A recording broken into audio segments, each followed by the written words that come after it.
Bonjour, ici le pasteur Joël Spinks et bienvenue à l'émission Vie de foi. Aujourd'hui, je suis accompagné de ma merveilleuse épouse Mathilde et de notre amie Audrey Mac. Bonjour. Bonjour. Bonjour, Un Audrey. plaisir d'être avec vous à nouveau sur le plateau. Pour nous aussi, hein. Amen, gloire à Dieu. On aime toujours ça te recevoir. Audrey, on sait que tu parcours toute la planète en prêchant la bonne nouvelle dans le ministère GoTel que tu as fondé et tu habites toujours en Floride, mais tu es française d'origine. Oui. Oui, gloire à Je suis Dieu. née, j'ai grandi dans le sud de la France. Wow! Et là, tu habites dans le sud des États-Unis. Voilà. C'est un peu différent quand même. Bien près de la plage. Oui. J'aime bien la chaleur. Tu as bien Oui. choisi. Oui. Et nous, on habite dans le sud du Canada. Voilà. Ah, gloire à Dieu. Bien, aujourd'hui, on parle du Saint-Esprit. Comme toute cette semaine, on parle vraiment de cette personne merveilleuse. Des fois, les gens s'imaginent que le Saint-Esprit, c'est une force ou une C'est ça, colombe. une puissance ou une influence. Une influence. Non, mais le Saint-Esprit est une personne. Le Saint-Esprit est Dieu. Et ce qui est merveilleux, c'est que le Saint-Esprit est avec nous et en nous.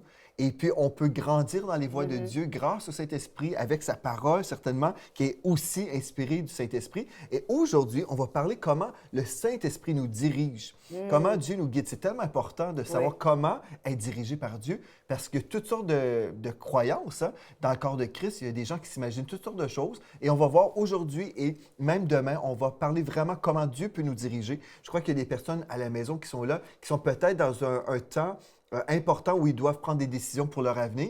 Et c'est certain, si on se trompe, des fois, notre parcours peut prendre un certain détour. Par exemple, si on est mal dirigé au niveau de notre épouse ou mari, et ce qui se produit, bien, on peut être malheureux longtemps, n'est-ce pas? Oui. Donc, on veut vraiment être dirigé par le Saint-Esprit.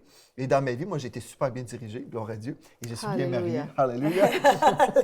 Yes, Mais c'est tellement important parce que si on prend de mauvaises décisions, par exemple acheter une maison et puis finalement il y a tellement de réparations, je ne sais pas, on peut se retrouver dans plein de problèmes. Et Dieu, on retrouve dans la parole de Dieu que l'Éternel est mon berger, je ne manquerai de rien, il me dirige vers les eaux paisibles, pas toujours.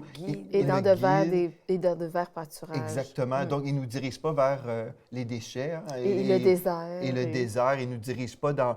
on peut vivre des déserts dans la vie chrétienne, mais Dieu ne nous dirige pas dans des précipices pour se casser la figure. Tu as remarqué, il dit, Dieu, il me guide vers les verts pâturages, il me dirige vers les eaux paisibles, il me conduit dans les chemins de la justice. Oui. Et quand je marche dans la vallée de l'ombre de la mort, vous avez remarqué une différence Oui, là? oui, oui. Parce que très souvent, la notion que c'est Dieu qui me dirige dans la vallée de l'ombre de la mort pour me faire traverser, pour m'enseigner quelque chose, me fait non, non, non, non. Il nous guide quoi dans les chemins de la justice?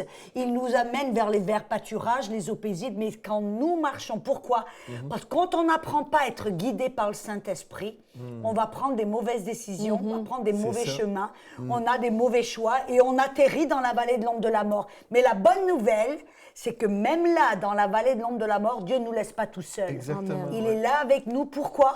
Pour nous aider à traverser et à sortir de cette vallée. Exactement. Une des façons que moi, j'aime vraiment voir la direction de Dieu, dans Ésaïe 55 et au verset 12, il est écrit « Oui, vous sortirez avec joie et vous serez conduits en paix. » En paix. C'est mon Dieu, ça. Un Dieu de paix. Et dans la paix de Dieu, c'est le shalom, rien de manquant, rien de brisé. N'est-ce pas merveilleux? Donc, Dieu nous conduit comme ça dans la paix et on devrait être à l'écoute de l'Esprit de Dieu, n'est-ce pas?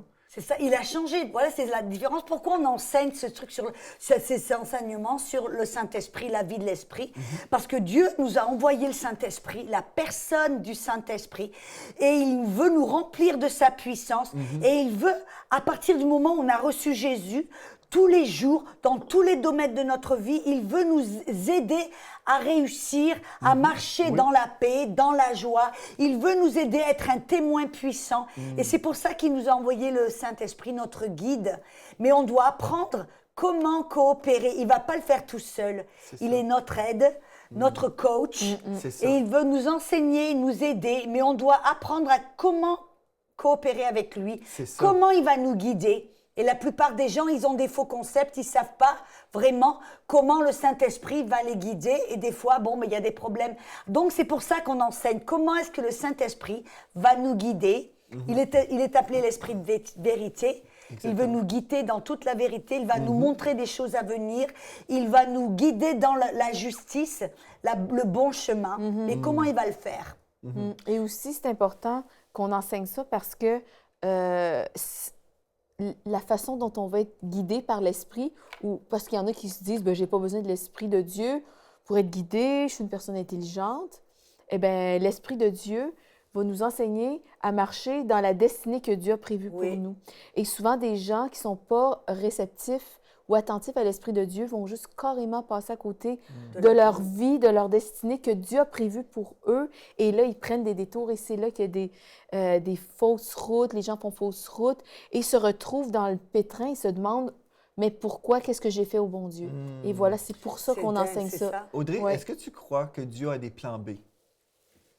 Oh là là, on ouvre une boîte de... Moi, je vois que Dieu, il est tellement bon. Une boîte de verre de terre, c'est ça que tu voulais dire? Quelque chose.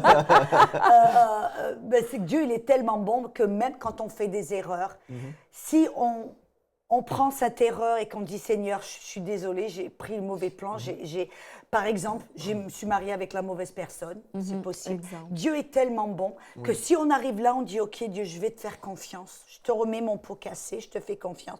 Dieu, il est tellement bon qu'il a la possibilité de prendre ça, si on met notre foi en lui, de le prendre, de le transformer et de le faire encore en un autre plan.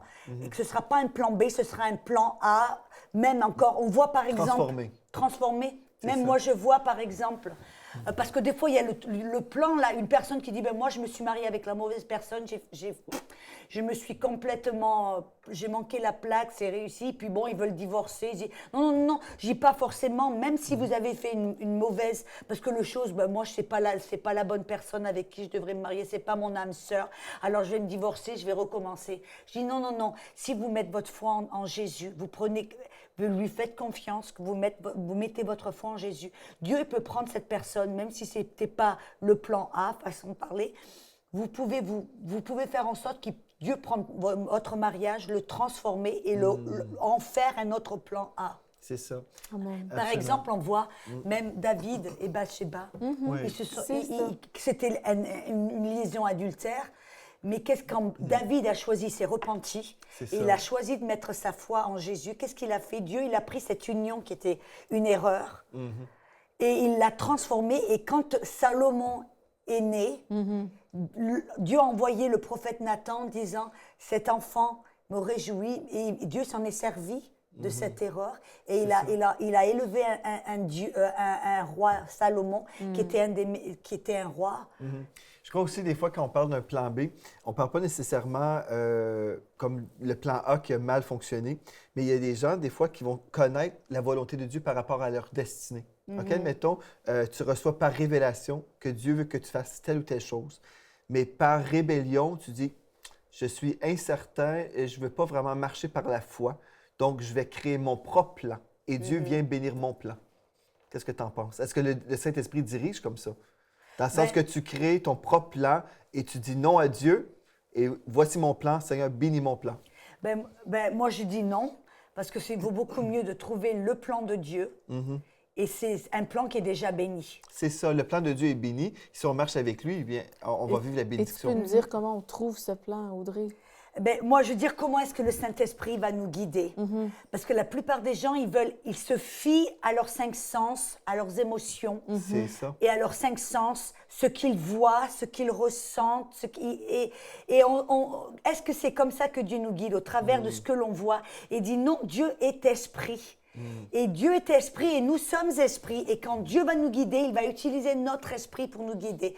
C'est ce que la parole dit dans Proverbe 20, verset 27. Il dit « L'esprit de l'homme est une lampe de l'Éternel qui sonde toutes les profondeurs du cœur. » Pourquoi est-ce qu'il dit « L'esprit de l'homme, notre esprit, est comme la lampe de l'Éternel » Qu'est-ce que ça veut dire? Moi, je donne cet exemple. Quand vous allez dans une pièce qui est toute noire, toute éteinte, et vous ouvrez la porte, hop, c'est ténébreux, c'est noir, vous voyez rien du tout. Qu'est-ce que vous allez faire? Vous allez, deux choix, ou vous allez aller dans le noir et vous allez essayer de tâter pour voir, pour pas vous bousculer, pour pas vous tomber, pour pas vous faire du mal. Vous allez tâter les choses, ou vous allez, hop, allumer la lampe. Et tout d'un coup, la lampe va, hop, vous éclaircir, vous allez voir, vous allez pouvoir être dirigé parce que vous allez avoir de la lumière. En d'autres mots, qu'est-ce que je veux dire? Que votre esprit, c'est cette lampe qui va vous éclaircir la voie, qui va vous éliminer, vous donner de la révélation pour que vous alliez aller de l'avant sans vous faire du mal, sans vous taper, sans aller vous bousculer dans ceci et dans cela. Et donc, ça veut dire que Dieu va utiliser votre esprit pour vous donner de la lumière, de la révélation, pour vous éclaircir la voie. Et comment il va le faire? Comment est-ce qu'il va bouger au travers de votre esprit pour vous illuminer, vous diriger dans la bonne voie? Et ça, c'est intéressant.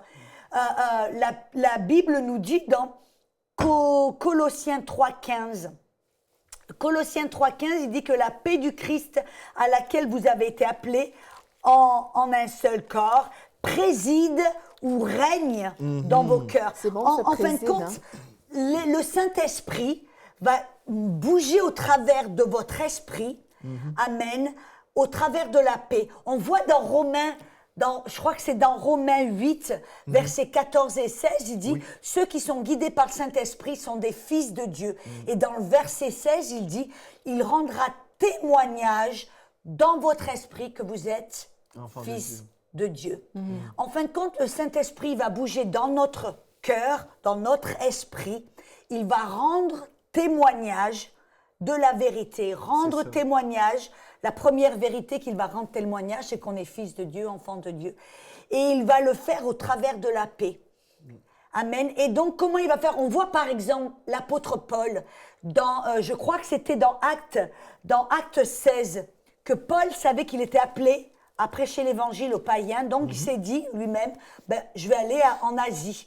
Et c'est intéressant qu'il dit que quand il est allé en Asie, parce que ça lui semblait une bonne chose, il dit, moi je suis appelé à aller dans le monde, prêcher l'évangile aux païens, donc bon, on va en Asie. Ils ont pris cette direction qui leur semblait bonne, et en route vers l'Asie, ils ont dit que le Saint-Esprit ne leur a pas permis ou leur a interdit d'aller en Asie. Donc ils ont dit, on va pas en Asie, ils ont fait, on va en Bithynie. On va aller en Mysia, ils ont bifurqué. Et là, ils ont dit que le Saint-Esprit encore leur a interdit. Comment est-ce que le Saint-Esprit leur a interdit d'aller en Asie ou d'aller en Bithynie? Le témoin intérieur, qu'est-ce qu'il a fait? Vous voyez, on voit, ça ne dit pas le Saint-Esprit leur a dit, non, Paul, ne va pas en Asie. Non, non, le Saint-Esprit leur a interdit. Comment? Le Saint-Esprit, qui est l'esprit de vérité, le témoin intérieur, a rendu témoignage, il a, en fin de compte, fait quelque chose dans leur esprit. Au travers, il a rendu témoignage. Non, non, non, c'est pas la bonne voie, je veux pas que tu y ailles. Et c'était comme acte dans Romains 8, 16, il dit qu'il a rendu témoignage, il a agi comme un témoin pour leur dire non, n'y va pas. Comment? Qu'est-ce que c'est par exemple un témoin? Un témoin, si vous allez dans une cour de justice, il y a le juge, c'est lui qui va décider. C'est lui qui tranche. C'est lui qui tranche. Et il y a l'avocat, c'est lui qui va essayer de défendre l'accusé. Et il y a le prosécuteur, c'est lui qui va essayer de prouver que l'accusé est coupable. Ils vont chacun avoir leur point de vue, des preuves ici, des preuves là. Et pour trancher, comme tu dis, le juge, pour savoir okay, qui c'est qui dit la vérité, l'avocat ou le prosécuteur, ils amènent des témoins. Et les témoins, qu'est-ce que c'est un témoin? C'est quelqu'un qui voit, qui a tout vu, la scène du meurtre ou quoi, qui a vu quelque chose, qui a vu, qui a entendu. Et c'est eux, le témoin, qui viennent et qui disent « Oui, moi j'ai vu, ça s'est pas passé comme ça. » Ou « Moi j'ai vu, ça s'est passé comme ça. » Et c'est eux, en fin de compte, c'est le témoin qui tranche, qui dit « Oui, c'est vrai, non, c'est pas vrai. » Et le juge voit, il entend le témoin et qui dit « Ben oui, c'est ça la vérité. » Donc, en fin de compte, quand le témoin intérieur, le Saint-Esprit, comment il témoigne? Pourquoi? Parce qu'il voit la direction qu'on prend, il voit notre vie, il voit ce qu'on est en train de faire. Et lui, qu'est-ce qu'il va faire? Il va trancher, il va témoigner, il va dire oui Audrey, ou oui Pasteur Joël, oui Mathilde, c'est bien, ou non Mathilde, c'est pas bien. Et comment il va le faire? Au travers de la paix. Amen. Oui. Moi, ça fait des années que je le dis. Et c'est tellement important. Et c'est comme ça qu'on a été guidés dans notre vie. Et je peux voir le parcours de notre vie ensemble. Et c'est vraiment, on dit gloire à Dieu pour ça. Mais je vois dans les décisions majeures de notre vie, on voit qu'il n'y a pas d'échec dans les grandes transitions. Puis on se dit pourquoi? Parce que le Saint-Esprit ne se trompe pas. Nous, on peut se tromper, certainement. On s'est trompé dans notre vie sur plein de choses. Mais quand je regarde, quand le Saint-Esprit nous a dirigés, il avait toujours raison. C'est vrai, hein? La paix intérieure. Donc, si on est à l'écoute et on comprend ce que tu viens d'expliquer, que Dieu va nous diriger par la paix. Je me souviens même pour l'achat des maisons. Une fois, on était pour visiter une maison dans cette ville. Et puis, le Saint-Esprit me disait non. Dans mon cœur, mais je n'avais pas encore vu la maison. Mais dans mon esprit, ça ne passait pas. Et puis, on est arrivé devant cette maison et la voisine est sortie de la maison en disant « N'achetez pas ici, il y a tel problème. » Et puis, j'ai dit « OK, merci Seigneur. » Je savais dans mon cœur. Tu le ressentais. Mais une autre maison, je me souviens, Mathilde était en Alberta à ce moment-là et moi, je devais acheter une maison comme ça avant qu'elle arrive. C'était spécial quand même, mais elle m'a envoyé « Achète la maison. » Ouais, moi, j'étais dans l'Ouest canadien et on revenait ici, Ici au Québec. ici au Québec. Et c'est Joël qui est parti avant moi parce que les choses étaient Très rapide. très rapides. Oui, exact. Et puis, je me souviens, j'ai travaillé avec un agent d'immeuble et puis j'ai visité plutôt une première maison. Bon, ça ne me disait rien. Deuxième maison, non. La troisième maison, je suis rentré comme ça et j'ai senti la présence de Dieu. Né sur moi. La paix. Où c'était la paix, mais aussi l'onction de Dieu. C'était spécial. J'ai jamais vécu ça. Mais j'ai senti. Puis juste, je suis rentré dans la maison et j'ai dit à l'agent d'immeuble, j'ai dit, c'est ma maison. Il dit, ah oui? J'ai dit oui. Il dit, vous voulez faire le tour? J'ai dit oui, certainement. Je veux la visiter. Mais j'avais une paix surnaturelle. Et puis je crois, plusieurs chrétiens, souvent, oublient la paix de Dieu, oublient la présence du Saint-Esprit. Ils veulent quelque chose de spectaculaire. Ou ils vont raisonner seulement. Oui, Dieu nous a donné une tête sur les épaules, il faut réfléchir, hein? Faut prendre des décisions, et puis bon, on va examiner des faits. Mais on doit être dirigé par le Saint-Esprit, parce que des fois, les chrétiens sont là, ils disent, bien, OK, bien, tout semble correct, j'ai calculé ceci, j'ai calculé cela, tout est beau. Et puis oui, c'est beau, C'est ça. mais le Saint-Esprit, est-ce qu'il dit oui? Parce que même si tout est beau sur papier, peut-être le Saint-Esprit dit non. Et là, on s'engage, on achète une maison et finalement, il y avait des vices cachés, il y avait des problèmes. Et puis là, on est, mais pourquoi, Mais c'est Seigneur? ça le problème souvent, c'est que on ne va pas être attentif au Saint-Esprit parce que ça semblait raisonnable d'y aller ou de ne pas y aller. Et on raisonne plutôt que d'écouter Saint-Esprit. Parce que des fois, comme cette maison-là pouvait être peut-être super, et peut-être le Saint-Esprit, admettons, aurait dit feu rouge, non, n'achète pas. Mais peut-être on ne sait pas pourquoi les raisons auraient été non, mais on sait juste que le Saint-Esprit, Dieu, nous garde de faire des faux pas. Et peut-être des fois, on ne saura jamais la réponse. Oui. Pourquoi on n'a pas obtenu tel travail? Pourquoi c'était pas une bonne idée de prendre telle voiture? Parce que tout nous semblait humainement, raisonnablement correct. Ça semblait raisonnable. Mais le Saint-Esprit, c'est beaucoup mieux que nous. Plein de détails que nous, on ne connaît pas. Et je voudrais préciser, parce que les gens se disent, OK, le Saint-Esprit, la paix, mais comment je sais si c'est la paix, pas la paix? Bon. Bon, on sait quand on a la paix, c'est une paix qui dépasse toute intelligence. Mais, par exemple, quand le Saint-Esprit, tu parlais de feu rouge, Mathilde. Oui. Moi, je compare ça que le Saint-Esprit utilise la paix, le témoin intérieur va trancher, va te dire oui ou te dire non, il va opposer ta direction, ta décision, ou il va la confirmer avec la paix. Et comment est-ce que je vais savoir quand il dit oui ou quand il dit non?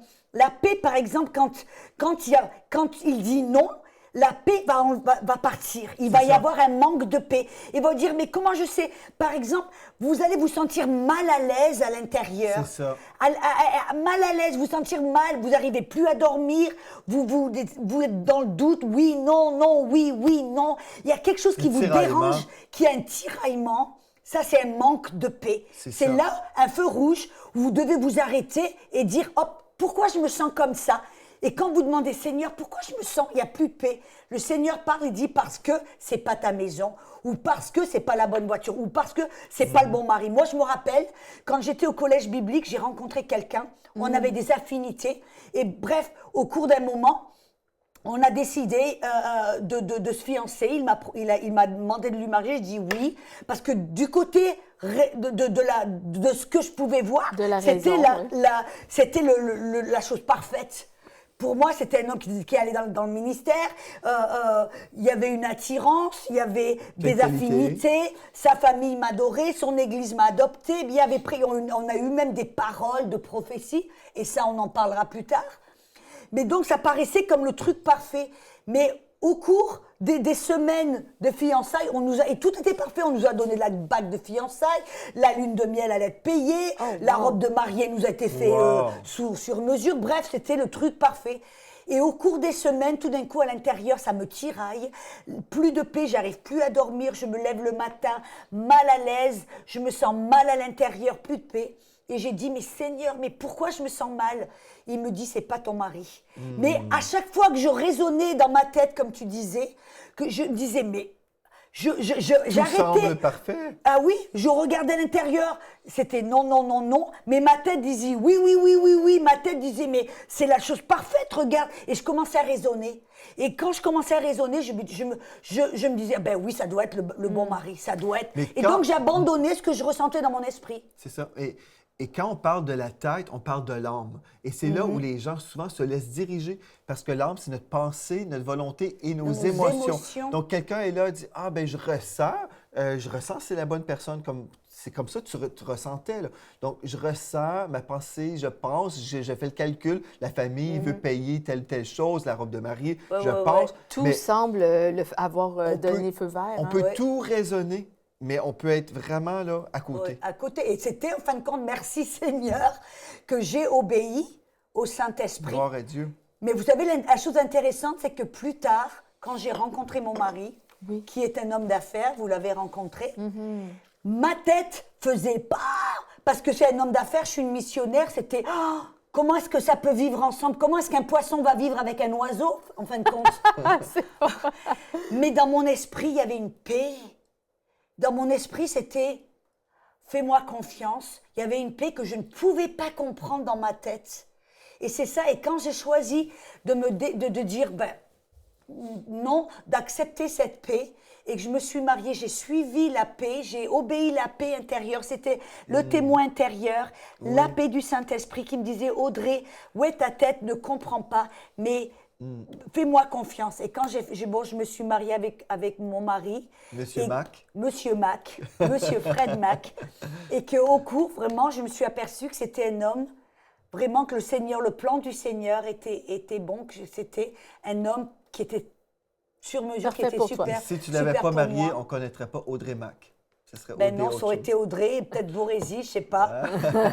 Mais bref, c'est ça je veux faire. Parce qu'il y a peut-être des personnes là qui se disent, qui sont sur le point peut-être de se marier, que toute la famille dit « Ah mais non, tu dois te marier avec un tel parce que tout paraît super, mais à l'intérieur, ça vous dérange. » Même je vois des personnes en Afrique, très souvent ça se passe, où la famille leur dit « Non, tu dois te marier avec cette personne, c'est la parole. » Et à l'intérieur, ça leur fait du mal, dit « Non, ça me dérange, mais non, moi je veux faire plaisir à ma famille. Au moins non, mon pasteur m'a dit que c'est la personne avec qui je dois marier. » Non, écoutez, faites confiance au Saint-Esprit. Lui, il connaît mieux que n'importe qui. Amen. Vraiment, oui, gloire à Dieu. Je vais relire le texte qu'on a vu au tout début et on va prendre un temps de prière avec les personnes à la maison aujourd'hui qui ont besoin d'être vraiment comme sensibles. Vous voulez devenir sensible à la voix du Saint-Esprit. Et puis, comme tu disais, Audrey, c'est pas une question de oui, non, fais ceci. Des fois, les gens s'imaginent, ah bien, quand Dieu vous parle d'une certaine façon audible ou non, mais ça se passe comme tu viens de dire,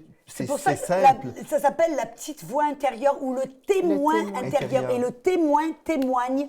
Et des fois, on peut passer, c'est pas du spectaculaire, mais c'est du surnaturel. Oui. La paix intérieure est plus surnaturelle que toute autre chose. C'est ça. Et parce qu'on verra plus tard que le diable ne peut pas imiter la paix.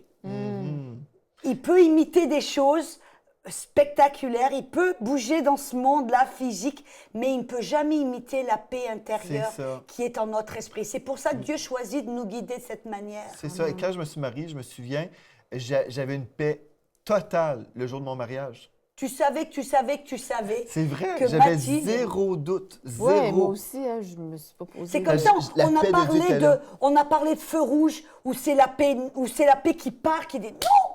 Et les gens disent, mais comment est-ce que je sais le feu vert? Le feu vert, des fois, on ne se pose même pas des questions. Le feu vert, c'est une paix. On se dit, Ah, waouh! Ça coule tout On sait, seul. il n'y a aucun doute, on sait que l'on sait que l'on sait que l'on sait que l'on sait. Et Dieu m'avait parlé aussi par rapport à Mathilde avec des versets de la parole de Dieu. C'est Oui. là où, quand j'ai prié, Dieu m'a emmené des versets. Et puis là, je savais, Dieu me parlait aussi, me confirmant que Oui. c'était mon épouse. Donc, on a la parole de Dieu, le témoin intérieur, c'est la paix. C'est la merveilleux. paix, ouais, Mais ouais. le texte qu'on a lu au tout début, Jean 16, 13, « Quand le Consolateur sera venu, l'Esprit de vérité, il vous conduira dans toute la vérité. Et puis aujourd'hui, on veut s'accorder avec vous. Si vous êtes confus, aujourd'hui, on déclare que c'est une journée de révélation. C'est une journée où, justement, comme notre sœur Audrey a parlé de la lumière de Dieu, bien la lumière chasse les ténèbres. Et on déclare sur vous aujourd'hui que vous allez recevoir vraiment la révélation qui vient du Saint-Esprit. Et si vous avez du mal à discerner, aujourd'hui, on déclare que c'est une journée nouvelle. Audrey, Ouais. pouvez-vous prier peut-être pour les gens qui sont comme... OK, j'aimerais ça être comme vous, comme Audrey, là, pour vraiment avoir ce discernement. Mais aujourd'hui, moi, je crois que c'est possible. On peut arriver à ce discernement. Ah oui, parce que en tant qu'enfant de Dieu, Jésus a dit, je suis le berger, vous êtes mes brebis. Dieu est votre papa, vous êtes des enfants. Vous connaissez la voix de papa, vous connaissez la voix du berger. Et très souvent, on rend les choses trop compliquées, mais lui, il vous parle, lui, il vous guide et c'est facile. Laissez-vous guider par le Saint-Esprit. Alors, je prie au nom de Jésus. Amen. Pour ceux d'entre vous, vous vous dites, moi, je veux être guidé par le Saint-Esprit. Alors, je prie Saint-Esprit, je te remercie Saint-Esprit, que tu guides ces personnes, tu leur parles avec une voix douce, un témoin douce, la paix, que tu les envahis de cette paix, même à l'instant même. Vous ressentez cette paix intérieure, vous sentez comme cette douceur, cette chaleur, cette paix intérieure. C'est le Saint-Esprit qui vous touche, qui vous guide. Et je te remercie, Saint-Esprit, que dans les jours à venir, dans les semaines à venir, vous allez être guidés par le Saint-Esprit, cette paix intérieure qui va révéler la vérité. Il est l'Esprit de vérité qui va vous montrer la vérité, vous guider vers la vérité, qu'il va vous trancher le faux du vrai. Et je te remercie, Saint-Esprit, que tu vas faire des choses en elle. Que même il y a cette personne, cette jeune femme, je vous vois là, derrière votre écran en Afrique, être dans le tourment parce que vous voulez, on vous dit, marie cette personne, et vous dites, mais moi, je n'ai pas de la paix. Alors je vous dis que le Saint-Esprit va vous révéler sa vérité et qu'il va avoir une telle paix que vous allez savoir, oui, je dois faire ceci, non, je ne dois pas faire cela. Amen. Et vous savez, Jésus est votre Seigneur, pas la famille. Des fois, on vit la pression extérieure, mais Dieu nous appelle à le suivre vraiment. Et c'est Jésus le Seigneur, Jésus est notre Maître, et on doit obéir à cette direction que Dieu nous donne. Donc, gloire à Dieu pour la présence du Saint-Esprit qui est avec nous aujourd'hui, qui est avec vous. Et je termine avec le texte qu'on a lu aussi, mais je vais vous juste préciser dans la version Osterwald, Colossiens 3,15, que la paix du Christ préside ou règne dans vos cœurs. Et c'est ça qu'on veut, le règne de Christ. Et c'est un règne de paix, pas un règne de guerre, mais c'est un règne de paix. Et Dieu veut vraiment que vous puissiez goûter à cette paix aujourd'hui. Gloire à Dieu. Merci d'avoir été là. On poursuit demain. Et puis, d'ici à demain, soyez richement bénis. Cette émission est rendue possible grâce au précieux soutien des partenaires d'Enseigne-moi Canal International. Retrouvez tous nos programmes sur enseigne-moi.com.